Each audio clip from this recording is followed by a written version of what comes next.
The 2023 presidential elections in Nigeria gave birth to the Obidient movement.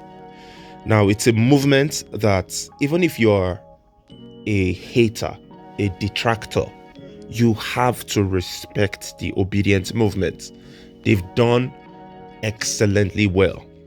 The movement is way bigger than Peter Obi himself. It's not about Peter Obi. And that's what I've come to realize.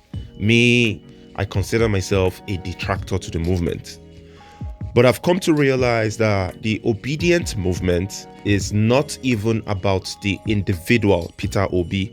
It's more about getting rid of the political class, the political hegemony that has been there, the establishment, the slave masters that have turned 175 million Nigerians into people that live in extreme poverty and are victims of terrorists.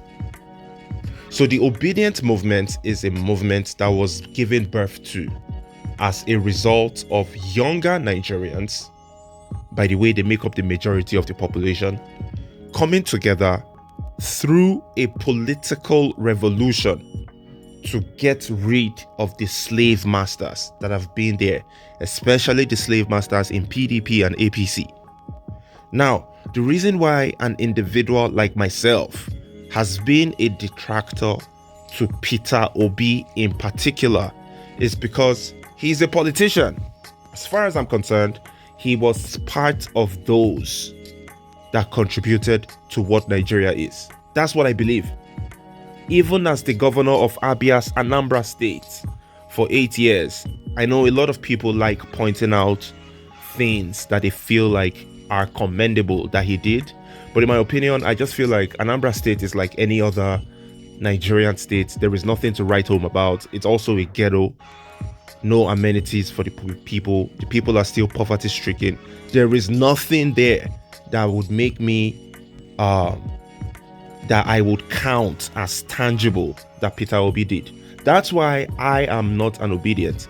But I'll tell you the truth. Right now, I have full respect for the Obidient movement. And they've done a great job. The Obedients moved the needle.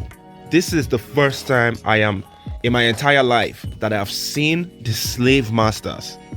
When I'm talking about the slave masters, I'm talking about the establishment, the politicians that have been there for the longest times, that have been there for 40, 50, 60 years, ruining the country while becoming multi-billionaires, along with their friends and their family members.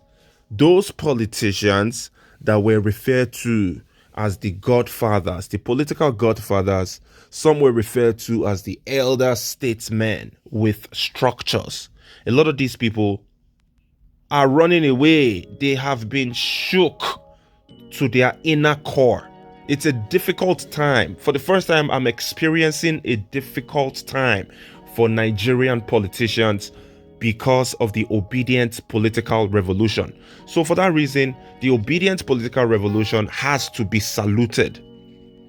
You have to give it all the respect. Even if you're a detractor of the Obidient movement, like my people that support African Action Congress, AAC, led by Omoyele Sowore, a lot of us are detractors. We usually don't have any complimentary thing to say about Peter Obi. But the truth is, we still have to respect the Obidient movement. It's way bigger than Peter Obi.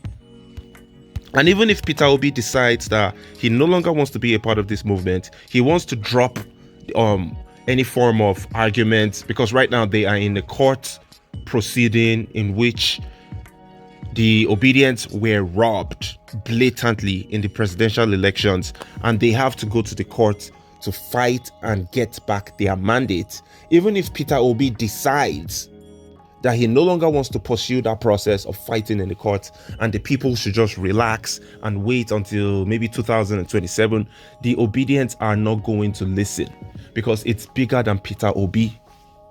So for me, I have nothing but respect for the Obidient movement. Obedients have to be absolutely proud of themselves and they have to continue pushing. Although it's a double-edged sword, because now I see in the gubernatorial elections coming up, there are many random faces representing Labour Party across the federation claiming that they want to rescue different states, that Labour Party is different, yada yada yada. Listen, I don't believe in all these politicians. Okay?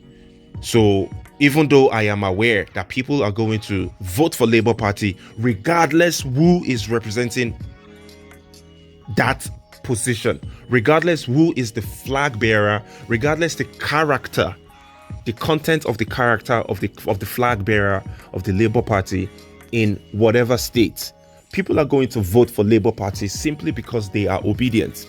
So it's dangerous, although it's dangerous, because now you might have a random criminal that has joined a Labour Party and is, going to get the votes of the people, which is basically returning us to the same criminally minded people from APC and PDP that we're running away from.